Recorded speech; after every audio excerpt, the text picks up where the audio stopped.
अस्सलाम वालेकुम दोस्तों। उम्मीद है आप सब खैरियत से होंगे। मैं हूं आपका वो Shahid Mahmood. Welcome back to cafe Iqtisad. जैसा कि आप जानते हैं कि हर साल नोबेल पीस प्राइज़ मिलता है मुख्तलिफ़ शोबों में।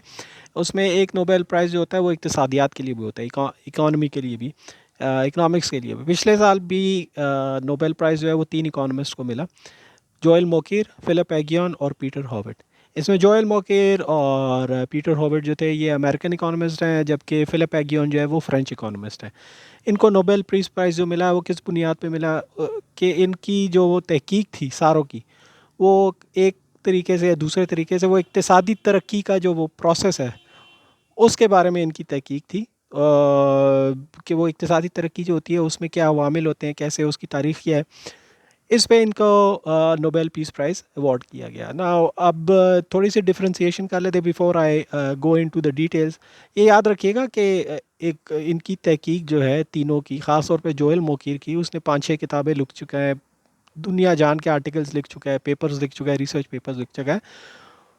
वो आप जो है, अगर मुकम्मल तौर पे तफ़सील में जाए, उसको मुकम्मल तौर पे इसको एक्सप्लेन करें तो वो बहुत टाइम लग जाएगा, वो एक प्रोग्राम में हो भी नहीं सकता, वो किताब पढ़नी पड़ेगी। सो this is kind of a summary of their work, और आसान अल्फाज में, क्योंकि वो टेक्निकल टर्म्स ज़्यादा मैं नहीं यूज़ करूँगा, उसको आसान अल्फाज में बयान करने की कोशिश करूँगा कि इन तीनों की जो तहकीक है मतलब उसका क्या है। देखें, जो पीटर हॉविट और फ़िलिप एगियन को जो अवार्ड मिला है नोबेल पीस प्राइज़ का, वो इस चीज़ पे मिला है कि वो एक्सप्लेन करने की कोशिश करते हैं, इस चीज़ को बयान करने की कोशिश करते हैं उनकी तहकीक, कि ये जो ये प्रोसेस है इक्तिसादी तरक्की का, जब इक्तिसादी तरक्की होती है तो उसके अवामिल क्या है और उसमें कौन से ऐसे अज्जा होते हैं या कौन से ऐसे अवामिल हैं कि जो उसकी इक्तिसादी तरक्की को मुतासिर करते हैं, या उसको बढ़ा सकते हैं या उसको कम कर सकते हैं या उसके लिए मुश्किल बना सकते हैं। ये बुनियादी उनका सवाल है जो उससे पहले भी एड्रेस किया गया था, मैं अब एक्सप्लेन करूँगा। जोएल मोकीर जो है उसका, उसने जो उसकी तहकीक है वो बुनियाद उसकी है, वो ज़्यादा तारीख़ में देखता है। इसीलिए he is one of my favourite, क्योंकि मुझे भी इक्तिसादी तारीख़ पे मैं भी काम करता हूँ, history of economic ideas, history of economics पे। It's one of my favourite. Joel Mokyr जो है इस फील्ड का, आप उसे कह लें कि वो एक लीडिंग फिगर है, एक सरदार है इस फील्ड का, इक्तिसादी तरक्की और इक्तिसादी तारीख़ का। इक्तिसादी तरक्की in context of history of economics, वो पूरी एक तारीख़ का अहाता करता है, और वो इस चीज़ को जो है बयान करता है कि एक वक्त तक जो इक्तिसादी तरक्की थी वो काफ़ी फ़्लैट थी, फ़ीका सा आमदन जो थी वो बढ़ती नहीं थी, बहुत सी वजूहत थी, मिसाल के तौर पर जंगें होगी, वबा आ गई।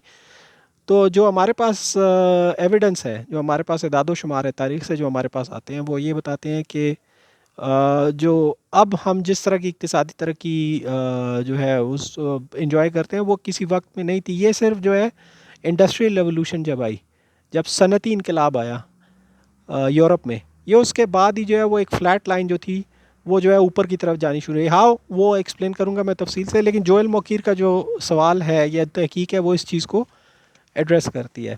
तो बुनियादी तौर पे, आप अगर मैं पहले इस चीज़ को एड्रेस करूँगा कि फ़िलिप एगियन और पीटर हॉविट की जो रिसर्च है, उसके बाद जोएल मोकीर की तरफ चलेंगे। देखिए, जो इक्तिसादी तरक्की का एक which is the holy grail जिसे हम कहते हैं, कि ये सबसे बड़ा एक विश है या सबसे बड़ी एक वो इकोनॉमिस्ट की या किसी भी इकोनॉमी की अचीवमेंट हो सकती है, वो इक्तिसादी परसिस्टेंट इकोनॉमिक ग्रोथ, कि एक रफ्तार से चलती रहे, उसमें थोड़ा बहुत में भी थोड़ी नीचे हो जाए ऊपर हो जाए, थोड़ी नीचे हो जाए ऊपर हो जाए, लेकिन वो एक रफ्तार से चलती रहती है, एक परसिस्टेंट इकोनॉमिक ग्रोथ हो जाती है। अब फ़र्क उसमें मैं वाज़े करता हूँ, फ़र्क ये है कि अब आप यूएस की इकोनॉमिक ट्रेजेक्टरी उठा के देखिए, या उसकी पर कैपिटा इनकम ग्रोथ उठा के देखें और उसका मुकाबला करें पाकिस्तान से, तो पाकिस्तान में आप देखेंगे कि एकदम इक्तिसादी तरक्की कभी चली जाएगी 5% पे, 6% पे, 7% पे चली जाएगी, लेकिन अचानक धड़ाम से गिर जाती है, वो आ जाती है 1%, 2% पे, और पिछले 2 साल पहले वो नेगेटिव में भी चली गई थी। तो जो सनती ममालिक हैं, इंडस्ट्रियलाइज्ड नेशंस, आप उनकी अगर ट्रेजेक्टरी उठा के देखें, या इवन आप चाइनीज़ की उठा के देखें, तो वो इस तरह नहीं है। वो इस तरह से उसमें एक वो बड़े सिवियर किस्म के डाउन टर्न्स या अचानक ऊपर चली गई ऊपर, इस तरह नहीं होते। थोड़ी बहुत वो होती है, जो चेंज होते हैं वो बिल्कुल होता है, उसमें थोड़ी नीचे चली गई ट्रेंड से, थोड़ी ऊपर चली गई ट्रेंड से, लेकिन वो एक लाइन है, उस पर ही चलती रहती है, परसिस्टेंटली चलती रहती है। इक्तिसादी तारीख आप उठा के देखें हज़ारों साल की, तो उसमें इस तरह की कोई परसिस्टेंट ऊपर जाने की ट्रेंड नहीं थी, वो एक फ्लैट थी। इसे हम हॉकी स्टिक फिनोमेना कहते हैं। बहुत से लोग होते हैं इससे इख्तिलाफ भी करते हैं, लेकिन हॉकी स्टिक फिनोमेना ये आपने हॉकी देखी होगी कि वो बिल्कुल सीधी होती है, लेकिन आखिर में जाके फिर यूं ऊपर उसका वो जो हुक बना होता है वो ऊपर की तरफ जाना शुरू होता है। तो इंसानी तारीख जो है इक्तिसादी तरक्की की वो भी इसी तरह ही है। फ़ी का सामदन जो है उसकी कि वो pretty flat, it was a pretty flat trajectory for thousands of years. लेकिन जब सनती इनकलाब आया तो वो उसके बाद जो है वो बिल्कुल वो हॉकी के एंड पे कि वो ऊपर की तरफ जाना शुरू हो गई, और वो ऊपर की तरफ जा ही रही है, वो नीचे नहीं आई। तो जैसा कि मैंने कहा कि तीनों इकोनॉमिस्ट जो हैं वो इसी सवाल को एड्रेस करते हैं। फिलिप एगियोन और जोएल सॉरी पीटर हॉविट, उनकी जो रिसर्च है वो इससे पहले जो रिसर्च हुई थी और वो उसमें सबसे बड़े नाम थे कि जो इक्तिसादी तरक्की का तरीक़ाकार है कि वो किस तरह होती है और उसके अज्जाए तरकीबी क्या है, कि उसमें कौन से वामिल हैं कि जो इक्तिसादी तरक्की को बढ़ाते हैं और उसमें जो है बहुत अहमियत रखते हैं। फ़िलिप एगियन और पीटर रॉबर्ट की रिसर्च, उनकी तहकीक जो है वो इस चीज़ को एड्रेस करती है। इससे पहले जो थ्योरीज़ थी, जो दो मशहूर थ्योरीज़ थी, वो थी रॉबर्ट सोलो की और उसके बाद जो थी सबसे मशहूर पॉल रोमर की थ्योरी। वो उस चीज़ को आगे बढ़ाते हैं, उसी चीज़ को जो सवाल उसमें उन्होंने उठाए थे सोलो ने और पॉल रोमर ने, वही सवाल जो है एगियन और हॉविट ने भी उठाया, लेकिन उसका एक मुख्तलिफ तरीके से उसको एक्सप्लेन किया जिस पे उनको नोबेल प्राइज़ मिला था। अब ज़रूरी है इस चीज़ को समझना कि सोलो क्या कह रहा था, फिर उसके बाद जो है सोलो के बाद जो इंडोजिनस ग्रोथ थ्योरी आई है पॉल रोमर की। सोलो की एग्जोजिनस थी, पॉल रोमर की इंडोजिनस ग्रोथ थ्योरी थी। वो क्या कहते हैं, और उसके बाद फिर हमें समझ आएगी कि पीटर हॉविट और फिलिप एगियन जो बात कर रहे हैं वो क्या कह रहे हैं। रॉबर्ट सोलो की जो थ्योरी थी इक्तिसादी तरक्की की, वो 1950 शायद 1956 या 1957 में एक आर्टिकल छपा था, उस पे था। उसको एग्जोजिनस ग्रोथ थ्योरी कहते हैं। 1980 की दिहाई तक, आखिर तक, और 1990 के शुरू तक, जब तक पॉल रोमर की थ्योरी नहीं आई थी, वो सबसे मशहूर थ्योरी थी और वो सबसे डोमिनेंट थ्योरी थी। बुनियादी तौर पर सोलो की थ्योरी ये कहती है कि तीन चीज़ें बहुत अहमियत रखती हैं इक्तिसादी तरक्की का जो अमल होता है उसमें: बचत, सेविंग, पॉपुलेशन ग्रोथ या आबादी का बढ़ना, और तीसरी चीज़ जो सबसे ज़्यादा अहमियत रखती है इन सारी थ्योरीज़ में, वो है टेक्नोलॉजी। चाहे वो सोलो की हो, चाहे वो रोमर की हो, चाहे एगियन और हॉबिट की हो। टेक्नोलॉजी और टेक्नोलॉजिकल डेवलपमेंट, इन तीन ये जो है ये तीनों की थ्योरीज़ में ये सबसे इंपॉर्टेंट। खैर, सोलो की थ्योरी पे बात करते हैं तो सोलो की थ्योरी वो ये कहती है कि ये इक्तिसादी तरक्की का जो अमल होता है, पर कैपिटा इनकम इंक्रीज़ होना, फिर ओवर टाइम जीडीपी बढ़ते जाना, इसमें ये तीन चीज़ें बहुत ज़्यादा अहमियत रखती है। बचत होगी, किसी इक्तिसादी तरक्की का अमल आएगा तो उस पे बचत जो होगी, जब फ़ी का सामदन बढ़ेगी, मजमूई कौमी पैदावार बढ़ेगी इन्वेस्टमेंट के ज़रिए। जो ओवरऑल मजमूई जो इन्वेस्टमेंट होती है, सरमायाकारी होती है, उससे मजमूई पैदावार में इजाफ़ा होता है। मजमूई पैदावार में जब इजाफ़ा होता है उससे नौकरियां बनती हैं, उससे इक्तिसादी तरक्की होती है। उस इक्तिसादी तरक्की से जो है बचत जो है, मजमूई बचत या एग्रीगेट सेविंग किसी मुल्क में, किसी ख़त्ते में, वो बढ़ती हैं। जब एग्रीगेट सेविंग बढ़ती हैं, सोलो ने कहा कि it is then converted into further investment, तो वो जो है मज़ीद उसमें सरमायाकारी होती है। हालांकि ओवर टाइम इस चीज़ को जो है कि इन्वेस्टमेंट सॉरी सेविंग जो है वो इन्वेस्टमेंट में ऑटोमेटिकली, जितनी सेविंग होगी वो इन्वेस्टमेंट में कन्वर्ट हो जाएगी, जो कि केन्स ने भी कहा था। वो चीज़ गलत साबित हुई, उसको गलत साबित किया गया कि savings do not automatically convert into investment. इसमें और भी बहुत सी चीज़ें होती हैं, लेकिन खैर अभी तो इसके एक सिंपल एक्सप्लेनेशन दे रहा हूँ। तो ये चीज़ें फिर साथ साथ, जैसे आबादी जो है वो उसकी फ़ी का सामदन बढ़ती जाती है या आबादी भी बढ़ती जाती है, तो वो ये सारी चीज़ें मिल मिला के बचत होगी, फिर सरमायाकारी होगी, फिर आबादी होगी, जिसकी अपनी ज़रूरियात होती है, खाना पीना होता है, कंजम्पशन होती है, वो सेव करती है, वो कंज्यूम करती है, वो इन्वेस्ट करती है। तो ये जो एक वो मजमूई तरक्की है, मजमूई कौमी पैदावार है, एग्रीगेट आउटपुट जिसे हम जीडीपी कहते हैं, ग्रॉस डोमेस्टिक प्रोडक्ट, वो बढ़ता जाता है वक्त के साथ साथ। अब उसमें टेक्नोलॉजी का आंसर जो है वो बहुत ज़रूरी है। वो बहुत ज़रूरी इसलिए है कि ये सारी चीज़ें जो मजमूई कौमी पैदावार जो बढ़ती जाती है, उसमें ज़ाहिर है कोई टेक्नोलॉजी का भी कारखाने चलते हैं, मशीनों पे चलते हैं, कैपिटल होता है उसमें, वो अज़ाए तरकीबी वो कोई चीज़ बनानी हो, प्रोडक्ट बनानी हो, तो वो उस चीज़ पे डिपेंड करती है। अब टेक्नोलॉजी जो है वो उसकी भी एक वक्त पे एक लिमिट होती है। टेक्नोलॉजिकल चेंज जो है वो एकदम नहीं आता, रो आस्ता आस्ता आता जाता है। फिर आप तहकीक होती है, रिसर्च एंड डेवलपमेंट होती है, फिर उसके बाद कोई नई टेक्नोलॉजी आती है, नई चीज़ आती है। पहले टीवी था, उससे पहले रेडियो था, उससे पहले ये चीज़ें भी नहीं थी। अब आईफोन्स वगैरह, अब मोबाइल फ़ोन्स आ गए। मैं अब ये मोबाइल फ़ोन पे जो है एक वीडियो रिकॉर्ड कर रहा हूँ, 20-30 साल पहले सवाल ही नहीं पैदा होता था कि इस तरह की कोई चीज़ हो सके। तो ये वक्त के साथ साथ तब्दीली आती है। खैर, सोलो ने ये कहा कि आबादी और साथ इसके कौमी बजट और फिर सरमायाकारी जो है वो, और फिर टेक्नोलॉजी, ये चीज़ें मिला के जो है को मजमूई कौमी पैदावार जो है बढ़ती जाती है, बढ़ती जाती है। लेकिन एक स्टेज ऐसा आता है कि जहाँ पे आके उसके बढ़ने की रफ्तार जो है वो कम हो जाती है, वो और वो जो है वो नीचे की तरफ जाना शुरू हो जाती है। उसके बढ़ने की रफ्तार, ये नहीं कि वो ओवरऑल जो है वो कौमी पैदावार जो है या मजमूई पैदावार जो है वो ज़्यादा होती जाती है, लेकिन उसके जो बढ़ने की रफ्तार है या उसकी प्रोडक्टिविटी है या जो पैदावारी सलाहियत है, वो जितनी पहली थी वो उतनी नहीं रहती, वो कम होती चली जाती है। वो क्यों? वो इसलिए क्योंकि सोलो ने ये कहा कि टेक्नोलॉजी जो है वो एक उसके, आप टेक्नोलॉजी जिस तरह बढ़ती जाती है, जब नई टेक्नोलॉजी आती है तो वो वक्त के साथ साथ, अगर मिसाल के तौर पे एक मशीन आपने लगाई है तो वक्त के साथ साथ वो ऑब्सोलीट होती जाती है। उसका वो जो नॉलेज है, उसकी जो पैदावारी सलाहियत है या उसका जो, उससे जो कुछ आप हासिल कर सकते हैं, उसकी रिलेटिव यूज़ जो होता है वो कम होता जाता है। हम इसको इकोनॉमिक्स में एक टर्म यूज़ करते हैं, इसे डिक्लाइनिंग मार्जिनल प्रोडक्टिविटी कहते हैं। सोलो ने ये कहा था कि एक वक्त, एक ये जो प्रोसेस है, ये तीनों चीज़ों को मिला के एक वक्त ऐसा आएगा कि ये जो डिप्रिसिएशन है, ये जो टेक्नोलॉजी की अहमियत या उसकी वो जो पैदावारी सलाहियत जो है वो कम होती चली जाती है, इसलिए क्योंकि नई टेक्नोलॉजी आ जाती है। मिसाल के तौर पे अब टेलीविज़न की वो इम्पोर्टेंस नहीं रही, रेडियो की। अब रेडियो कौन सुनता है? रेडियो पहले वो बड़े बड़े होते थे, लोग आके घरों में, अब वो कोई ख़रीदता ही नहीं है। तो उसकी अहमियत तकरीबन ख़त्म होगी कि जो नई टेक्नोलॉजी आ गई, ठीक है जी, वो डिप्रिसिएशन होती है।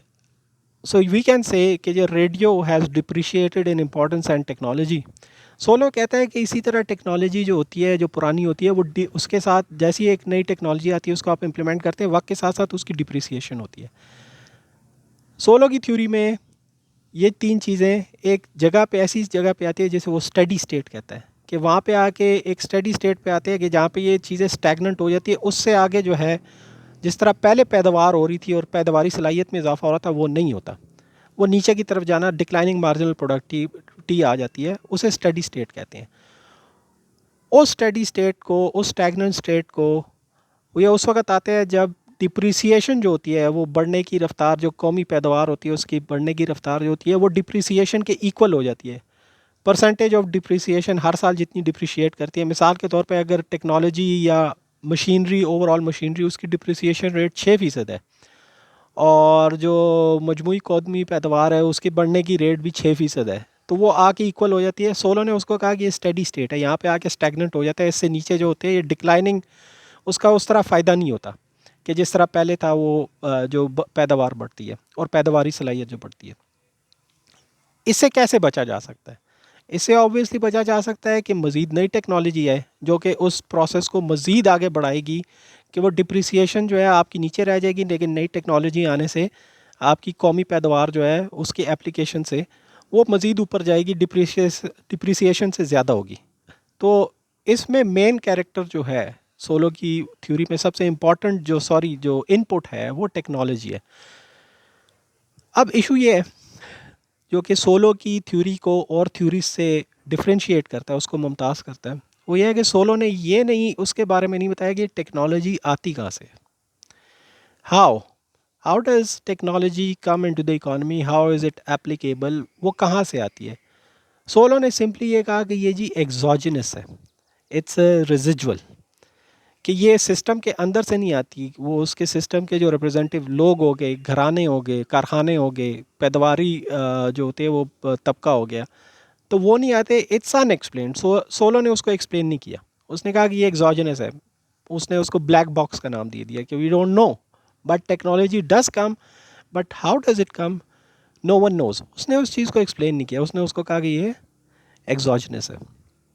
अब सोलो की जो थ्योरी थी उसके और भी इम्प्लिकेशंस हैं, और वो मैं जल्दी से एक्सप्लेन करता हूँ। एक इम्प्लिकेशन ये थी कि मुल्कों में वो जो आपने ये सुना होगा कि कैचअप के जो गरीब मुल्क हैं या टेक्नोलॉजिकली लेस डेवलप मुल्क हैं वो कैचअप जल्दी कर सकते हैं जो कंपैरेटिवली डेवलप कंट्रीज़ हैं, इंडस्ट्रियलाइज कंट्रीज़ हैं, उनके साथ।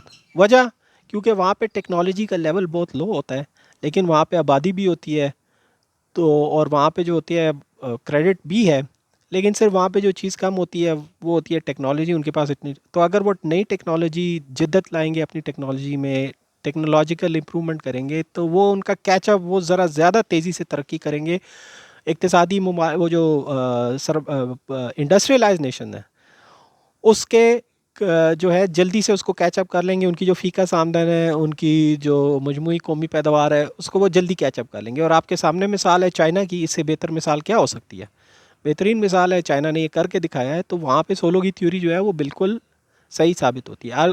मैं आपको एक सिंपल एक्सप्लेनेशन दे रहा हूँ, सिर्फ वो टेक्नोलॉजी की वजह से ऑब्वियसली नहीं थी, उसमें और भी बहुत से वामिल आते हैं, but this is a simple explanation. तो ये सोलो की थ्योरी थी।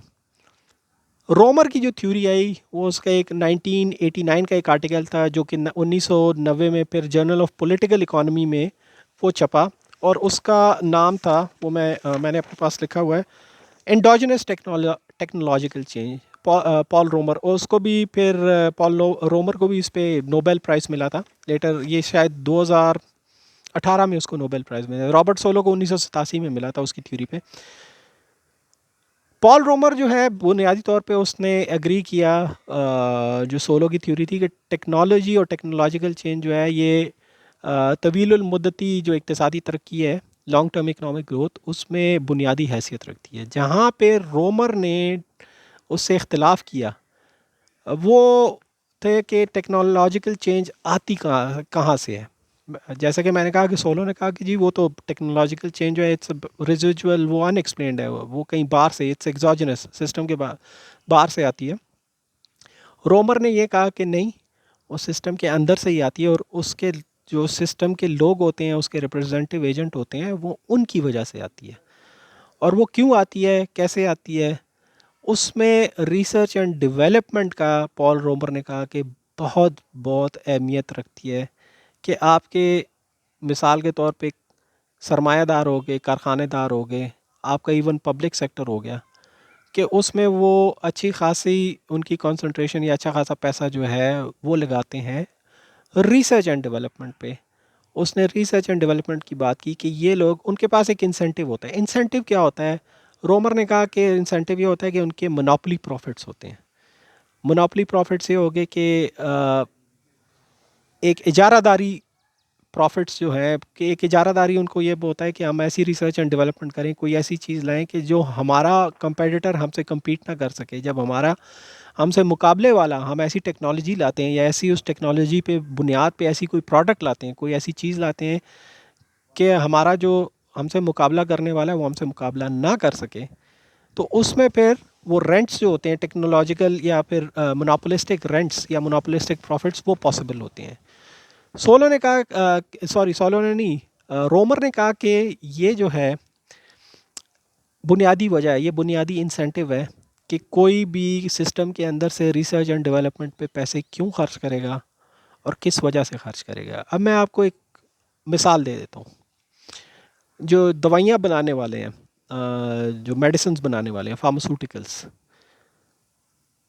ये अपने हर साल ये तकरीबन 150 से 200 बिलियन डॉलर जो है, जो फिगर्स हैं, वो जो बड़ी बड़ी कंपनीज हैं फार्मास्यूटिकल, वो hundreds of billions of dollars वो खर्च करती हैं रिसर्च एंड डेवलपमेंट पे। क्यों? क्या वो वैसे ही खर्च करती है? नहीं, उनके एक इंसेंटिव होता है प्रॉफिट का। आप देखिए कि कोई नई दवाई आती है ख़ास तौर पे ऐसे अमराज के लिए कि जो बहुत मूजी होते हैं या उनके बहुत रेयर होते हैं, तो उनके लिए दवाइयाँ फिर जब आती हैं वो रिसर्च पे बेस होके आती है। उस रिसर्च का वो लोग एक लॉन्ग टर्म तक, ये जो फार्मास्यूटिकल कंपनी होती हैं उनको 20-30 साल का उनको एक हक मिलता है, उसको एक इंटेलेक्चुअल प्रॉपर्टी राइट्स जो है वो उनको ये इख्तियार देती हैं, ये उनको राइट देती है कि ये दवाई जो है वो सिर्फ उनके नाम पे होगी, इसको कोई कॉपी नहीं कर सकता। तो ज़ाहिर है जब वही बना सकते हैं उस दवाई को और वही बेच सकते हैं, तो सारा प्रॉफिट भी उनके पास ही आएगा। इस बुनियाद पे, इस लालच पे या इस इंसेंटिव में सिर्फ ये फार्मास्यूटिकल वाले नहीं, पूरे आप जितने भी देख लें ना, जितने भी शोबे हैं, सनती शोबे या और सर्विसेज के, वो इस बुनियाद पे अपनी रिसर्च करते हैं। That's an incentive. जो रोमर कह रहा था कि सोलो ने जो इसको बयान नहीं किया, तो रोमर ने बयान कर दिया कि इसका इंसेंटिव होता है कि आप उस चीज़ को जो है इंडल्ज करें इसमें, रिसर्च एंड डेवलपमेंट में। अब इस थ्योरी में आप देखेंगे कि जो ह्यूमन कैपिटल उसने उसको बुनियाद बनाया, यानी इंसानी जो सरमाया होता है, इंसान का अपनी जो उसकी स्किल होती है, उसकी सलाहियत होती है, पॉल रोमर ने कहा कि ये सबसे इम्पॉर्टेंट कंपोनेंट है इकोनॉमिक ग्रोथ है। जिस तरह सोलो ने कहा था कि टेक्नोलॉजी सबसे इम्पॉर्टेंट है, वही चीज़ रोमर ने भी कही, लेकिन उसने कहा कि इसमें टेक्नोलॉजी में सबसे इम्पॉर्टेंट जो है वो इंसानी सरमाया या ह्यूमन कैपेबिलिटी जो है वो है। एंड दैट उसने इसको, इस चीज़ को अपने थ्योरी के बिल्कुल उसमें सेंटर में पुट किया। उसने उसको एट द हार्ट ऑफ इस थ्योरी कि जो ह्यूमन कैपिटल है, अपर टेल, उसने कहा कि अपर टेल ह्यूमन कैपिटल, सॉरी ये मोकेर ने कहा अपर टेल ह्यूमन कैपिटल, उसने भी इस चीज़ को सबसे ज़्यादा इम्पोर्टेंस दी, वो फिर बाद में डिस्कस करेंगे। तो पॉल रोमर जो था उसने अपनी थ्योरी के, उसने बुनियादी तौर पे तीन जो बड़े इंपॉर्टेंट टेनेट्स थे वो आपको मैं बता देता हूँ जो कि मैंने लिखे हुए हैं। उसने कहा कि first one was technological change is at the heart of economic growth process, जिस तरह सोलो ने कहा था। दूसरा उसने कहा था कि टेक्नोलॉजिकल एडवांसेस और change is due to intentional actions. Intentional कि वो खुद जो, जैसा कि मैंने बुनियादी तो अभी बात की कि ये इंटेंशनल होता है, ये ऐसा नहीं होता कि कहीं से आपको एग्जॉजनस बाहर से आ गया आपको कोई इंसेंटिव, ये इंसेंटिव सिस्टम के अंदर होता है कि जो टेक्नोलॉजिकल चेंज होगा या रिसर्च एंड डेवलपमेंट जो करनी है उसके लिए आपको एक बुनियादी एक इंसेंटिव जो है वो सिस्टम के अंदर से आता है। यही बात जो है वो पॉल रोमर कर रहा है। सो टेक्नोलॉजिकल एडवांसेस और change is due to intentional actions of the participants who respond to market incentive. Market होनी चाहिए, ये बड़ी इंपॉर्टेंट है। अगर आप मार्केट नहीं होगी, जिस तरह पाकिस्तान में जो है मार्केट को किसी को काम नहीं करने दिया जाता, ऊपर एक बाबू बैठा होता है या एक रेगुलेटरी एजेंसी बैठी होती है, जब आप मार्केट होगी जो वो अपने आप से काम करेगी, मार्केट एक प्राइस सिग्नल देती है, that is also an incentive, which means that there has to be a working market, right, and unhindered. तीसरी उसका जो प्रेमिस था, और रोमर ने कहा कि it is the most fundamental premise of his theory. उसने ये ओपिनियन दिया कि टेक्नोलॉजिकल चेंज और its applications to the production process, उसने इसको कहा कि instructions for working with raw material are different from other goods in that once a fixed cost is incurred, there is no or little cost for using that instructions. So these three, Romer argues, are commensurate with equilibrium under a monopolistic competition. This is very important part of his theory. रोमर ये कहता है कि एक दफ़ा जिसने research कर ली, जिसने अच्छे खासे पैसे स्पेंड कर लिए, एक नई टेक्नोलॉजी उसने वो कर ली, तो उसने मोनोपोलाइज कर ली, तो उसके वहीं पे एक कॉस्ट रुक जाता है। वो जो उसने कॉस्ट इंकर कर ली वो कर ली, उसके बाद जो है उसको ज़ीरो कॉस्ट इंकर करनी पड़ती है, क्योंकि वो टेक्नोलॉजी तो उसके पास है, उसने एक चीज़ अचीव कर ली है। Again this is an incentive कि आपको एक ही दफ़ा, जिसने रिसर्च एंड डेवलपमेंट करनी है, कि उसने एक ही दफ़ा कॉस्ट इनकर करनी है, लेकिन उसकी बुनियाद पे वो जो प्रोडक्ट बनाता है वो फिर साला साल चलेगी, दहाइयाँ चलेगी, और उस पर वो पैसे कमाता रहेगा। सो द कि वो कोई रिकरिंग एक्सपेंडिचर नहीं है रिसर्च एंड डेवलपमेंट पे, that is a fix cost. ठीक है जी। तो वो ये कहता है कि ये चीज़ जो है ये एक बड़ी बुनियादी उसकी, उसने कहा कि द मोस्ट फंडामेंटल प्रेमिस जो है वो उसका ये। साथ उसने कॉम्प्लीमेंट किया, उसने थ्योरीज इस्तेमाल की क्रुगमन और इल्हान हेल्पमन की, जो उसने कहा कि ये चीज़ जो है उसमें फिर कोई लिमिट नहीं है इक्तिसादी तरक्की की आपकी। अगर ये चीज़ें सारी अजाए तरकीबी जो हैं उसको आप इस्तेमाल करें और ह्यूमन कैपिटल हो और फिर इस तरीके से उसको रिसर्च एंड डेवलपमेंट हो, तो उसमें इक्तिसादी तरक्की की कोई लिमिट नहीं है। एक मार्केट की उसने बात की, और मार्केट में ख़ास तौर पे उसने बात की कि आपके पास बड़ी मार्केट सबसे, जहाँ पे उसने क्रुगमन और हेल्पमन को, इल्हान एंड हेल्पमन को इस्तेमाल किया मोनोपोलिस्टिक कंपटीशन में। उसने कहा कि ये ट्रेड यानी तिजारत, आलमी तिजारत से आपके सामने जो दुनिया खुलती है वो आपको एक वो इंसेंटिव देती है कि उसमें इतनी ज़्यादा अपॉर्चुनिटीज़ होती हैं, उसमें इतने ज़्यादा मौके होते हैं कि प्रोड्यूसर जो होता है, रिसर्चर जो होता है, उसके लिए वो भी एक बहुत बड़ा इंसेंटिव होता है। अब जो आर्टिकल मैंने इससे पहले एक लिखा था डॉन के लिए, जो पिछला आर्टिकल था दिसंबर में आया था, उसमें ही मैंने ये थ्योरीज डिस्कस की। उसमें एक चीज़ मैंने ये डिस्कस की थी कि आप ये देखें कि सारी जो ग्लोबल ट्रेड है गुड्स एंड सर्विसेज में, आप अंदाज़ा लगाएं कि वो 23 ट्रिलियन डॉलर की है। मैं इस चीज़ को रिपीट कर देता हूँ, 23 ट्रिलियन डॉलर की। ये कितनी बड़ी मार्केट है, इसका तो आप अंदाज़ा ही नहीं लगा सकते। और पाकिस्तान जो है वो 100 बिलियन डॉलर भी नहीं है, यानी वो 4 या 3% भी नहीं है इस मार्केट का। तो आप अंदाज़ा करें कि हम जो 78 साल से हमने एक पॉलिसी बनाई है कि मार्केट को अपनी बंद करके रखा हुआ, अपने मुल्क को बंद करके रखा हुआ है, हम we don't want to compete because we don't have research and development. Part of the reason is that आप रिसर्च एंड डेवलपमेंट पाकिस्तान में है ही नहीं, which is one of the reason. आप इस थ्योरी के उस तनाजुर में देखें इन थ्योरीज़ की, तो आपको पता चल जाता है। जब सोलो ने और इसने रोमर ने, फिर एगियन और हॉबर्ट ने कहा कि टेक्नोलॉजिकल चेंज और रिसर्च एंड डेवलपमेंट ही जो है वो सबसे इम्पॉर्टेंट पार्ट है, और ह्यूमन कैपिटल सबसे इम्पॉर्टेंट पार्ट है आपकी इक्तिसादी तरक्की का, तो वो तो हमारे यहाँ पे रिसर्च एंड डेवलपमेंट जो है वो तो सिरे से ऑलमोस्ट नॉन एग्जिस्टेंट है। हमारी जो फर्म्स हैं वो बेसिकली प्रोडक्ट्स जो बना वो असेंबल करती है, उसे रिसर्च एंड डेवलपमेंट तो है नहीं, वो बस छापा मारती हैं, वही चीज़ बना लेती हैं। वो कोई ऐसी चीज़ है नहीं कि जो ब्रेक थ्रू टेक्नोलॉजीज़ हो, पाकिस्तान में ऐसी नहीं है, विच इज़ वन रीज़न कि हम इक्तिसादी तरक्की में इतने पीछे हैं। We are a poor country, ठीक है जी। और उसमें ज़ाया ऐसा नहीं है कि पाकिस्तान में कोई पब्लिक सेक्टर वाले अच्छा खासे पैसे देते हैं पीएचडीपी के थ्रू मुख्तलिफ उसको, लेकिन वो सारे ज़ाया जाते हैं कि उसमें आप ministry of science and technology देख लें, उसमें जो उनको पैसे जाते हैं रिसर्च के नाम पे, या उनको जितना भी बजट एलोकेट होता है, उसमें तकरीबन 85 से 90% जो है वो सिर्फ तनख्वाहों पे और इधर उधर की चीज़ों पे, जो करंट एक्सपेंसेस हैं उन पे लग जाता है। उसमें 10% भी जो है वो रिसर्च पे नहीं जाता। और जो रिसर्च पे जाता भी है उसका आज तक नहीं पता कि उसकी आउटपुट क्या है, क्योंकि but it's very poor. Pakistan जो साइंटिफिक इंडेक्सेस है उसमें कहीं बहुत बॉटम पे लाई करता है। सो दैट्स वन रीज़न, ये जहन में रखिएगा कि हम जब पाकिस्तान की इक्तिसादी तरक्की की बात करते हैं क्यों हम इतने पीछे रह गए। So this is one reason.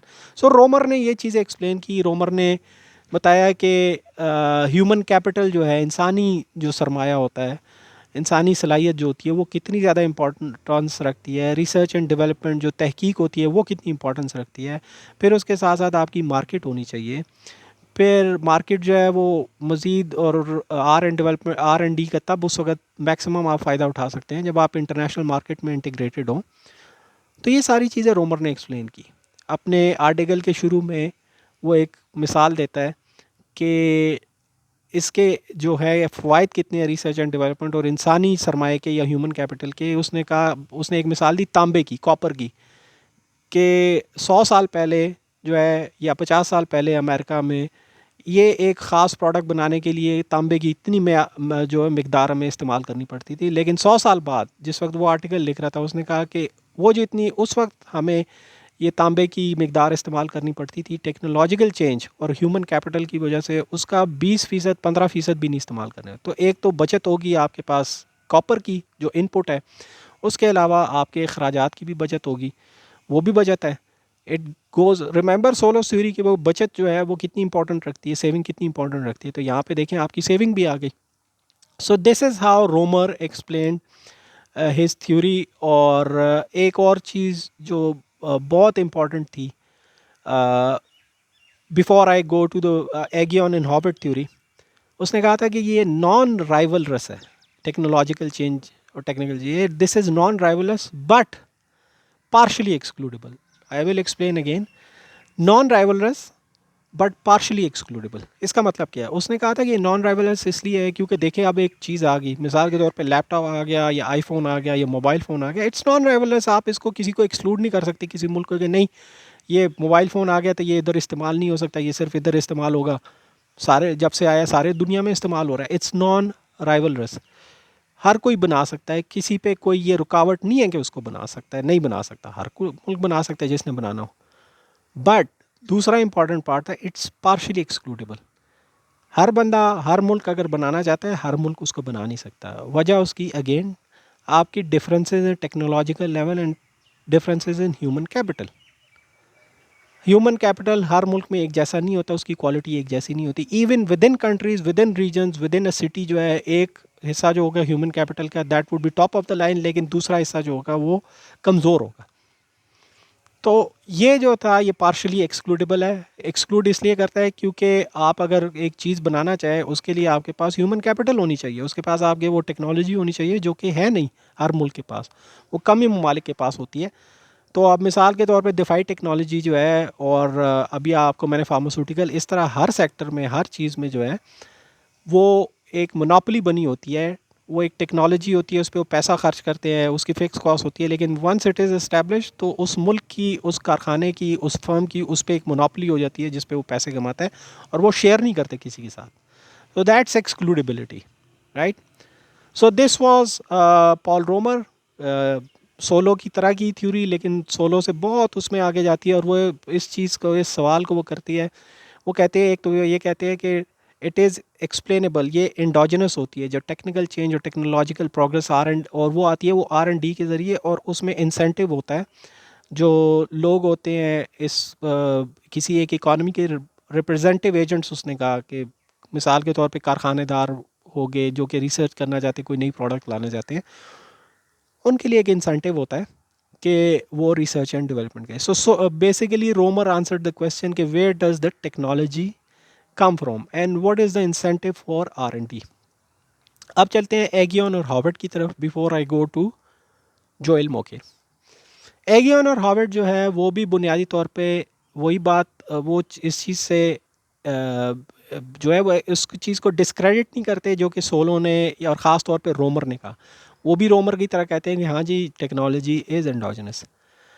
वो एक और एंगल से इस चीज़ को, इस सवाल को जो है वो एड्रेस करते हैं कि, और वो एंगल है, उसका नाम है क्रिएटिव डिस्ट्रक्शन का। ये 1900 जो है दूसरी जंग अजीम से पहले की बात है। एक ऑस्ट्रियन इकोनॉमिस्ट होता था, ये Austrian school of economic thought जो है, it's one of the school of economic thought. उसमें एक बड़ा नाम जो गुजरा है वो है जोसेफ शुम्पीटर का। जोसेफ शुम्पीटर जो था वो एक ऑस्ट्रियन था, ऑस्ट्रियन इकोनॉमिस्ट, जो कि फिर ऑस्ट्रिया से पहले जंग अजीम के बाद फिर अमेरिका आ गया। वो हार्वर्ड में, आई थिंक ये वॉज एट हार्वर्ड। उसने एक थ्योरी प्रेजेंट की, बड़ी मशहूर थ्योरी थी, वो क्रिएटिव डिस्ट्रक्शन की थ्योरी थी। माइंड यू रोमर ने भी डिस्कस किया था, लेकिन उसको लाइटली डिस्कस किया था, इतना ज़्यादा उसने नहीं डिस्कस किया था। क्रिएटिव डिस्ट्रक्शन ये उसने ये कहा, उसने अपनी किताब में ये लिखा, जोसेफ शुम्पीटर ने, कि जो सरमायादाराना निज़ाम होते हैं जिनको हम कैपिटलिस्ट सिस्टम कहते हैं या capitalism, it is underpinned by gales of creative destruction. उसका आसान उर्दू तर्जुमा जो है वो ये है कि वो कहता है कि ये जो सरमायादाराना कैपिटलिस्टिक निज़ाम होते हैं, इसमें एक हवा चलती है टेक्नोलॉजिकल चेंज की, क्रिएटिव डिस्ट्रक्शन की, कि जो आपकी वो जो नई टेक्नोलॉजी आती है वो अगली टेक्नोलॉजी को उखाड़ के रख देती है। ये क्रिएटिव, उसने कहा कि डिस्ट्रक्शन है। और क्रिएटिव मतलब कि आप कितना, वो क्रिएटिविटी से ज़ाहिर आती है, वो सोच से आती है। उसने कहा था कि ये इसको अंडरपिन करती है। अब एगियन और हार्वर्ड जो थे, उन्होंने भी उसी वक्त आर्टिकल लिखा जिसने, उनका जो पहला पेपर आया था इसी चीज़ पे, वो आया था पॉल रोमर के वक्त में, but somehow it didn't get that much traction. उस वक्त उसको इतना नोटिस नहीं किया गया जितना रोमर को नोटिस किया गया, लेकिन अब उनको finally and they deserved it, उन दोनों को नोबेल प्राइज़ मिल गया। तो उन्होंने इस सवाल ये उठाया कि अगर एक सरमायादाराना निज़ाम जो है, जो कैपिटलिस्ट सिस्टम, उसमें हर वक्त एक क्रिएटिव डिस्ट्रक्शन चल रही होती है, तो फिर ये कैसे मुमकिन है कि जो फ़ी का आमदन है और इक़्तिसादी तरक्की वो परसिस्टेंट हो, वो ऊपर की तरफ जा रही है, वो नीचे नहीं आ रही। फ़ी का आमदन बढ़ती जा रही है, ऐसा नहीं होता कि वो तबाह होगी।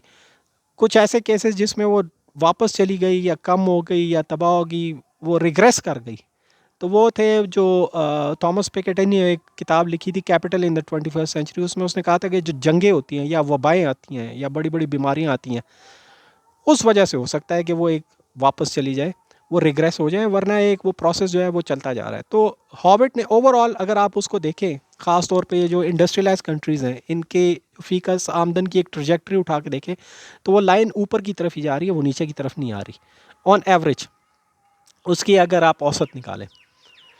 तो उन्होंने ये सवाल किया कि अगर क्रिएटिव डिस्ट्रक्शन हर वक्त चल रही होती है इस चीज़ में, इस सिस्टम में, तो फिर ये तरक्की कैसे मुमकिन है कि ये एक ट्रजेक्टरी जो है वो ऊपर की तरफ ही जा रही है।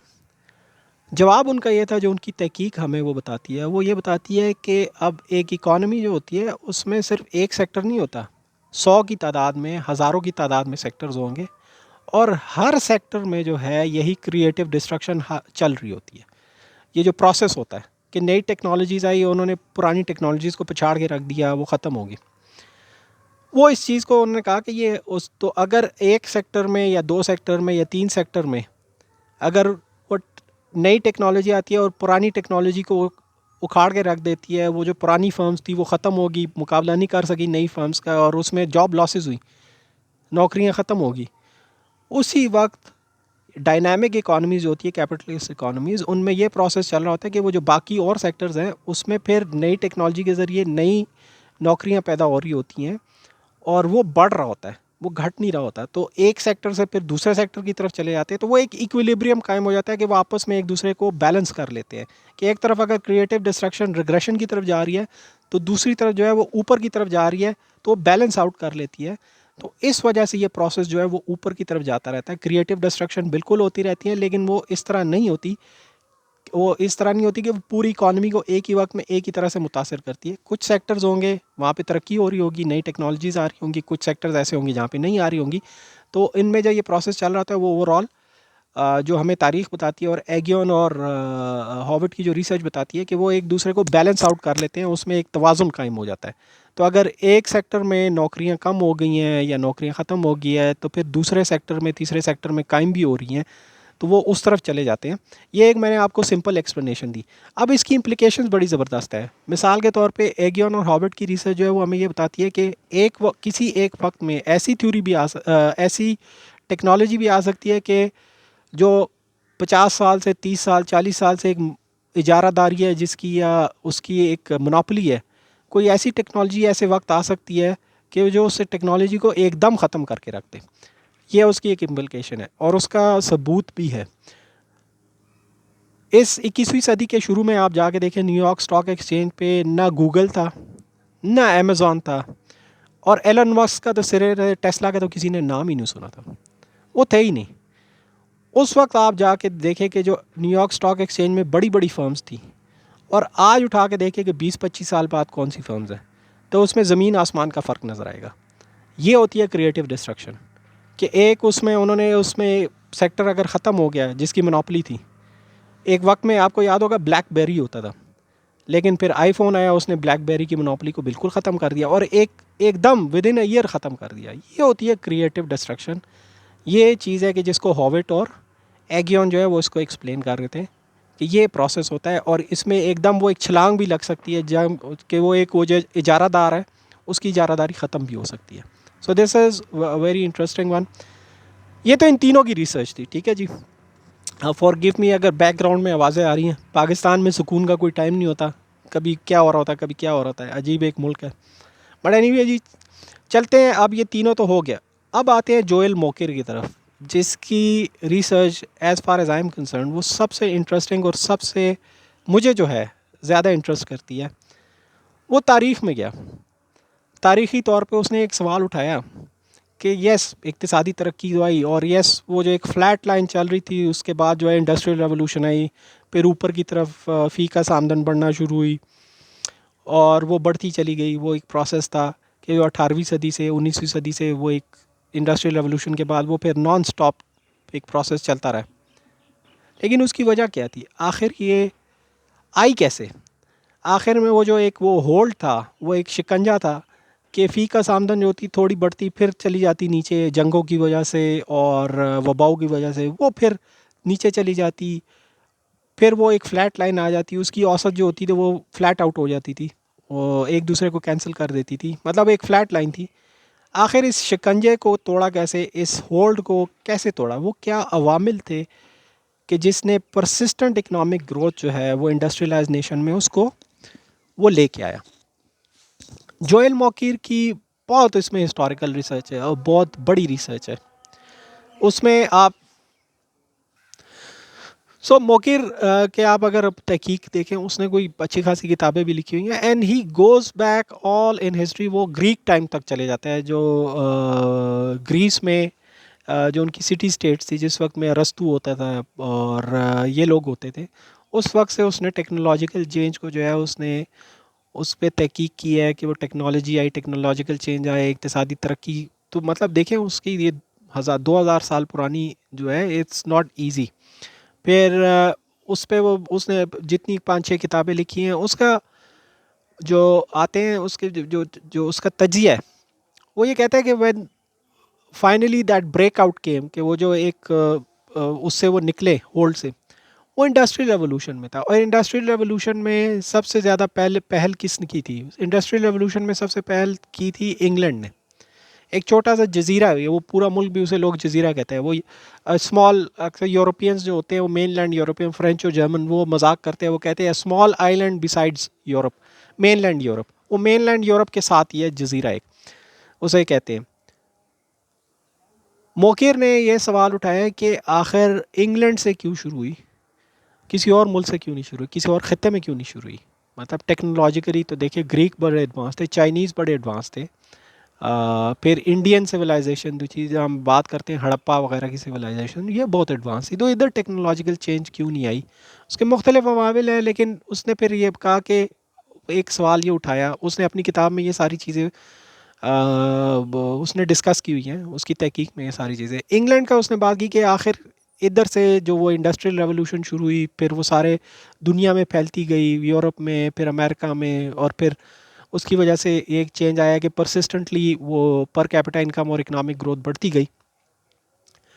यहाँ पे मोकिर का जो बुनियादी तहकीक है, वो फ़र्क होती है इन सब से, सोलो से, रोमर से और औरों से। क्यों? क्योंकि वो बात करता है, उसका बुनियादी अवामिल जो उसमें आता है, एक अवामिल जो है उसमें एक सबसे बुनियादी सबसे इम्पॉर्टेंट चीज़ जो है वो कल्चर की आती है।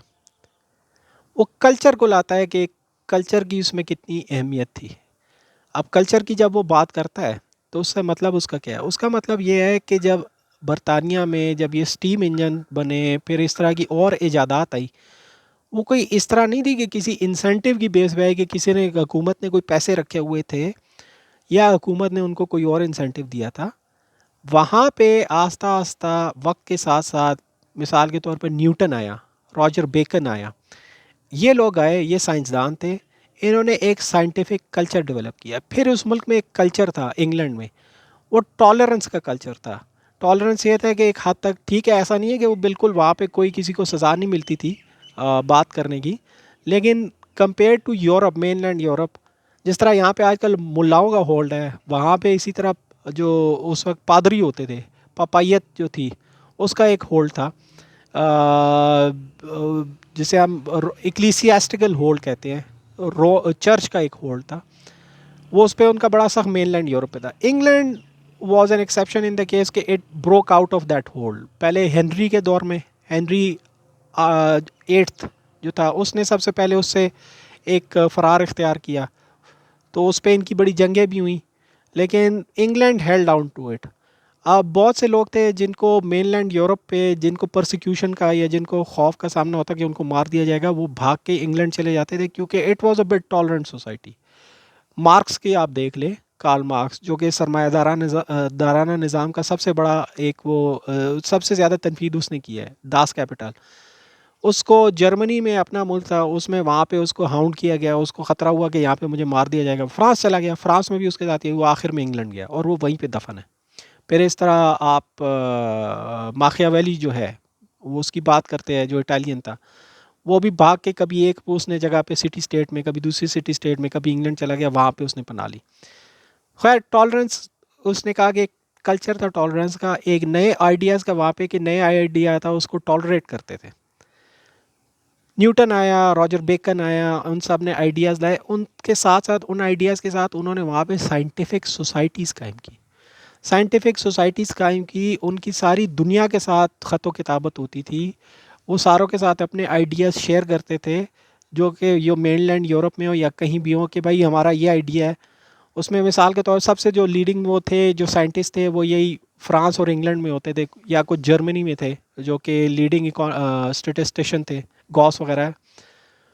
वो वहाँ पे इनके जो है इनका आपस में एक कोऑर्डिनेशन रहता था। वहाँ पे इंग्लैंड में न्यूटन ने, बेकन ने साइंटिफिक सोसाइटीज़ कायम की। मिसाल के तौर पर रॉयल ज्योग्राफिकल सोसाइटी जो है वो अभी तक चल रही है, वो उस वक्त से आ रही है। फिर देखिए वो नज़रिया जो एवोल्यूशन का आया चार्ल्स डार्विन का, वो भी इंग्लैंड इंग्लिश ही था, वहीं से आया। तो एक टॉलरेंस थी, वहाँ से साइंस बढ़ी, वहाँ से नई इजादात आई। जो स्टीम इंजन आया, जो कि नई वहाँ पे मशीन्स आई, वुलन उसमें मिल्स में, जो कि कई भी वहाँ पे टेक्नोलॉजिकल प्रोग्रेस आई, वो किसी इंसेंटिव से नहीं आई थी, वो किसी गवर्नमेंट हुकूमत के कहने की वजह से नहीं आई थी, वो इनक्विजिटिवनेस की वजह से आई थी, वो एक साइंटिफिक कल्चर की वजह से आई थी, और वो टॉलरेंस की वजह से आई थी। उनको वहाँ पे मार्केट मिली ईजादात के लिए, वहाँ पे टॉलरेंस मिला कि लोग उसको किसी बात को जो है वो टॉलरेट करती थी, वहाँ की गवर्नमेंट भी, वहाँ की सोसाइटी भी।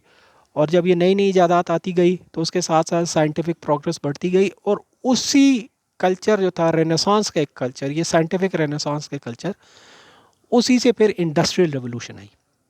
अगर साइंटिफिक रेनेसांस ना होता तो इंडस्ट्रियल रेवोल्यूशन नहीं हो सकती थी।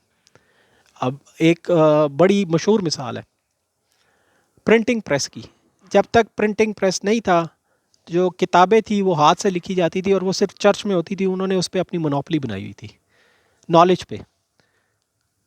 उस चीज़ को तोड़ा प्रिंटिंग प्रेस ने। प्रिंटिंग प्रेस आया, किताबें धड़ाधड़ छपनी शुरू हुई, वो फैलना शुरू हुई, तो लोगों में इल्म आता गया, शऊर आता गया, वो सवाल पूछते गए। गैलीलियो था और था, उन्होंने सवाल पूछने शुरू किए।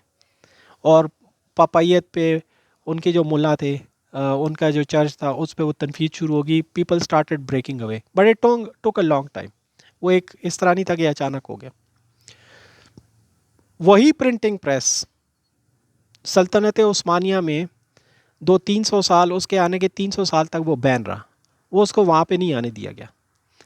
किसने बैन किया? मौलवियों ने। मौलवियों ने फतवा जारी कर दिया कि यहाँ पे नहीं आ सकता, वरना यहाँ पे जो है इस पे कभी क्या, उसने अपनी तरफ से उन्होंने तावीलें गढ़ना शुरू कर फतवा दे दिया। वजह उसकी क्या थी? वजह उसकी ये नहीं थी कि वो इस्लाम के लिए कर रहे थे, वजह उसकी ये थी कि वो वहाँ पे मदरसों में जो है वो कुरान जो है वो हाथ से लिखते थे, और उनके उस पर इजारादारी थी, वही बेचते थे, उनके पैसे बनते थे। तो इस इजारादारी को कायम रखने के लिए उन्होंने इस चीज़ को आउट रखा। उन्होंने टॉलरेंट सोसाइटी नहीं थी, तो वो पीछे रह गए। इंग्लैंड ने इस पे लीड ले ली, वो फिर फ्रांस में चला गया, वो एक कल्चर बनता गया टॉलरेंस का। फ्रांस में जब ख़ास तौर पे फ्रेंच रेवोल्यूशन आया और बादशाह डिपोज हो गया, वहाँ से ख़त्म हो गया, तो तब वहाँ पे फ्रांस में भी आस्ता आस्ता वो कल्चर जो है बड़ी तेज़ी से फैलना, फिर जर्मनी में, फिर मेनलैंड यूरोप और जगहों पे, सारी जगह पे ये वो इंडस्ट्रियल रेवोल्यूशन का एक साइंटिफिक कल्चर जो था वो फैलना शुरू हुआ। ये वो वजह थी, मोकिर कहता है, कि इस वजह से वहाँ पे जो है ये इक्तसादी इनकलाब, जो सॉरी इक्तसादी इनकलाब ही मैं कहूँगा, और फिर इंडस्ट्रियल रेवोल्यूशन जो थी वो आई। कुछ इंपॉर्टेंट चीज़ें मोकिर के जाते जाते उसने, यहाँ पे मैंने जैसा कि कहा, उसने भी बाकी थ्योरीज़ की तरह उसने भी टेक्नोलॉजिकल चेंज और ह्यूमन कैपिटल, इंसानी सरमाया, उसने कहा कि ये सबसे इम्पॉर्टेंट चीज़ है। उसने उसको अपर टेल ह्यूमन कैपिटल का नाम दिया। फिर उसने कहा कि कुछ नॉलेज दो किस्म का होता है, इल्म जो होता है, एक होता है प्रोपोजिशनल नॉलेज और एक होता है प्रिस्क्रिप्टिव नॉलेज। इंग्लैंड इसलिए लीड ले गया कि वहाँ पे प्रोपोजिशनल नॉलेज भी था, कि थ्योरी थी, सोच थी, साइंटिफिक एक कल्चर था, वो एक साइंटिफिक एक कोई प्रोपोजिशन आती कि यार एक मशीन जो है इस तरह बनानी चाहिए, कोई न्यूटन का एक असूल आ गया थर्मोडायनेमिक्स का कि ये चीज़ इस तरह होती है। लेकिन जाहिर है कि उस एक थ्योरी को अमली शक्ल में बदलने के लिए आपको ह्यूमन कैपिटल चाहिए, आपको वो अज्जाए तरकीबी चाहिए, आपको लोग चाहिए, आपको इनपुट्स चाहिए। वो उसने मोकिर ने कहा कि वो प्रोस्पेक्टिव नॉलेज होता है। प्रोस्पेक्टिव नॉलेज यानी अमली नॉलेज। आपने एक थ्योरी आ गई, आपने एक मशीन कहा कि मैंने एक मशीन बनानी है, कोई चीज़ बनानी है, उसके लिए फिर आपको लोगों की ज़रूरत है, आपको एक कारखाने की ज़रूरत है, आपको इनपुट्स की ज़रूरत है कि वो उसको बनाएंगे, उस उन सारों को इकट्ठा कैसे करेंगे ताकि वो एक चीज़ बन सके। This is a process that keeps repeating, और उसमें फिर इंप्रूवमेंट्स आती रहती है। जैसा कि मैंने आपको रोमर की मिसाल दी, उसने कहा कि कॉपर पहले इतना ज़्यादा यूज़ होता था, फिर बाद में इतना कम हो गया वही चीज़ बनाने के लिए, उसी मकदार में बनाने के लिए। सो यही चीज़ जो है मोकिर ने उसका नाम दिया प्रोपोजिशनल नॉलेज, और पर्सपेक्टिव नॉलेज का उसने नाम दिया कि पर्सपेक्टिव नॉलेज ये होती है, जो रोमर ने कहा कि instructions for technical instructions for making a product. तो मोकिर ने उसका नाम दिया था पर्सपेक्टिव नॉलेज, के आपको चीज़ बनाने के लिए थ्योरी से अमली तौर पे आने के लिए पर्सपेक्टिव नॉलेज की ज़रूरत होती है। और सबसे इम्पॉर्टेंट उसमें होते हैं ह्यूमन कैपिटल, कि वो लोग वो जहन कि जो इस चीज़ को अमली तौर पे एक थ्योरी को जामा पहना सकते हैं, उसमें प्रोडक्ट जो है उसको डिज़ाइन कर सकते हैं, उसको प्रोडक्ट फाइनलाइज कर सकते हैं। तो ये दोनों चीज़ें जो थी इंग्लैंड में बहुत ज़्यादा थी। वहाँ पे प्रोस्पेक्टिव नॉलेज, प्रोपोजिशनल नॉलेज तो थी साइंटिफिक, उधर प्रोस्पेक्टिव नॉलेज भी थी। उसने मिसाल दी है, एक स्विस और एक फ्रेंच, एक दो राइटर्स जो थे उन्होंने उसकी मिसाल दी है कि उन्होंने ये चीज़ डॉक्यूमेंट की कि 19वीं सदी में पूरे यूरोप में जब भी कोई चीज़ बनानी होती या जब भी कोई चीज़ इम्प्लीमेंट करनी होती तो इंजीनियर्स और टेक्नीशियंस जो है अक्सर इंग्लैंड से आया करते थे और वहाँ पे लोगों को सिखाया करते थे। So that is prospective knowledge, that is upper tail human capital जो इंग्लैंड की थी, कि जिसकी फिर पूरी यूरोप और पूरे दुनिया में मांग थी। ये याद रखिएगा कि बर्रे सग़ीर में हम अक्सर बात करते हैं ना कि जी वो अंग्रेज़ आए और उन्होंने कब्ज़ा कर लिया, कब्ज़ा ऐसे नहीं किया। लोग कब्ज़े की बात करते हैं तो टीपू सुल्तान की जो आर्मी थी उसको किसने ट्रेन किया था? उसको फ्रेंच ने ट्रेन किया था। फिर इसी तरह बाकी ये जो आर्मीज़ थी उनको किसने ट्रेन किया था? वो उन्होंने इंग्लिश ने ट्रेन किया था जो वहाँ पे आए थे। उनकी सुपीरियर नॉलेज थी, उनकी स्किल थी। ये चीज़ थी प्रोस्पेक्टिव नॉलेज। तो ये मौकिर ने कहा कि जी ये प्रोस्पेक्टिव नॉलेज और ये चीज़ें थी, टेक्नोलॉजी इस तरह डेवलप हुई, इंडस्ट्रियल रेवोल्यूशन इस वजह से आई और इंग्लैंड ने इसलिए उसमें इसमें सबकत लेके गया। तो ये जी मैंने एक शॉर्ट सा अहाता कर दिया, एक समराइज़ कर दिया उनकी बड़ी वास्ट रिसर्च को। तो I hope you enjoyed this podcast.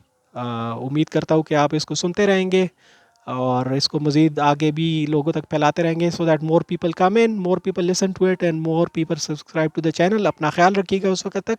अल्लाह हाफ़िज़, till I see you the next time इंशाल्लाह ताला।